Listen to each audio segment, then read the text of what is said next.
નમસ્કાર મિત્રો, સ્વાગત છે આપ સૌનો અમારી યુટ્યુબ ચેનલમાં। તો મિત્રો, હાલની આપણે વાત કરીએ તો ગુજરાત રાજ્યની અંદર કડાકા ભડાકા સાથે તોફાની પવન સાથે માવઠાનું સંકટ, તમે આ જિલ્લાઓ થઈ જાવ સાવધાન। અને મિત્રો, હવામાન નિષ્ણાતોને જણાવ્યા અનુસાર સૌથી મોટી આગાહી। તો મિત્રો, વિડીયો ગમે તો વિડીયોને લાઇક કરો, શેર કરો, કોમેન્ટ કરો અને ચેનલમાં નવા હોય તો ચેનલને સબસ્ક્રાઇબ પણ જરૂરથી કરજો। તો મિત્રો, હાલની આપણે વાત કરીએ તો ગુજરાત રાજ્યની અંદર હવે ધીમે ધીમે આપણે વાત કરીએ તો ઉનાળો જોવા મળી રહ્યો છે, એટલે કે ભારે તાપમાનનો પારો ગગડી રહ્યો છે। એવામાં અમુક વિસ્તારોની અંદર હજુ પણ તોફાની પવન ફૂંકાવાની શક્યતાઓ હાલ વ્યક્ત કરવામાં આવી રહી છે, જેની અસરના ભાગરૂપે આપણે વાત કરીએ તો કોઈક જિલ્લાઓની અંદર વાદળછાયું વાતાવરણ પણ જોવા મળી રહ્યું છે અને કોઈક જિલ્લાઓની અંદર 10 થી 15 કિલોમીટર પ્રતિ કલાકની ઝડપે પવનો ફૂંકાવાની પણ શક્યતાઓ વ્યક્ત કરવામાં આવી રહી છે।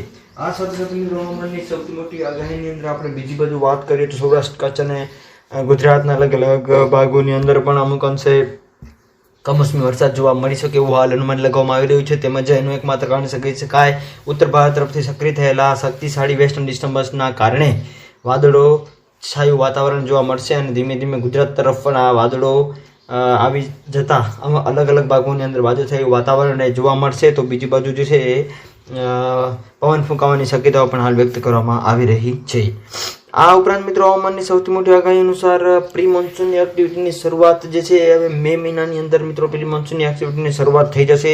તેમાં સૌરાષ્ટ્રના અલગ અલગ વિસ્તારોની અંદર તેમજ ગુજરાત, દક્ષિણ ગુજરાતના અલગ અલગ ભાગોની અંદર જે છે પ્રી મોન્સૂનની એક્ટિવિટીના ભાગરૂપે કોઈક વિસ્તારોની અંદર અમુક અંશે છૂટોછવાયા વરસાદ જોવા મળી શકે છે એવું હાલ અનુમાન લગાવવામાં આવી રહ્યું છે। તો મિત્રો, હાલની આપણે વાત કરીએ તો ગુજરાત રાજ્યની અંદર એક તરફ ગરમીનો પારો સતત ઊંચે જઈ રહ્યો છે, એવામાં બીજી તરફ હવામાન વિભાગની સૌથી મોટી આગાહી જે નાગરિકોને ટેન્શન વધારી દે એવા સમાચાર મળી રહ્યા છે।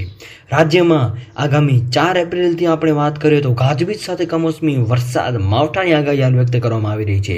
તેમજ બીજી બાજુ મિત્રો, આપણે વાત કરીએ તો હાલમાં એક સાથે 3 વેધર સિસ્ટમો એટલે કે સાયક્લોનિક સર્ક્યુલેશન સિસ્ટમ, વેસ્ટર્ન ડિસ્ટર્બન્સની સિસ્ટમ તેમજ વરસાદી ટ્રફની સિસ્ટમ સક્રિય થવાને કારણે રાજ્યના વાતાવરણમાં અચાનક પલટો આવી જશે અને 30 થી 40 કિલોમીટર પ્રતિ કલાકની ઝડપે પવનો પણ ફૂંકાવાની હાલ શક્યતા વ્યક્ત કરવામાં આવી રહી છે।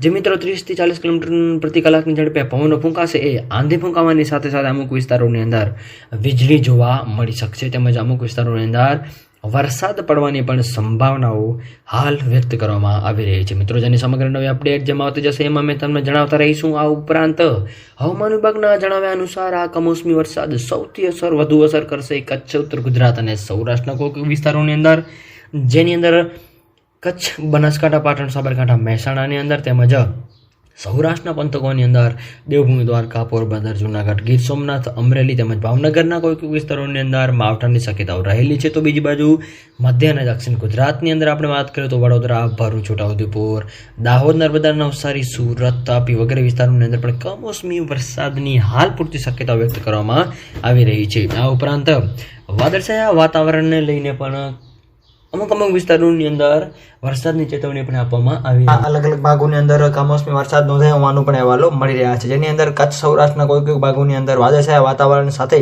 અમુક વિસ્તારોની અંદર ભારે પવન સાથે પણ કમોસમી વરસાદ જોવા મળ્યું હતું।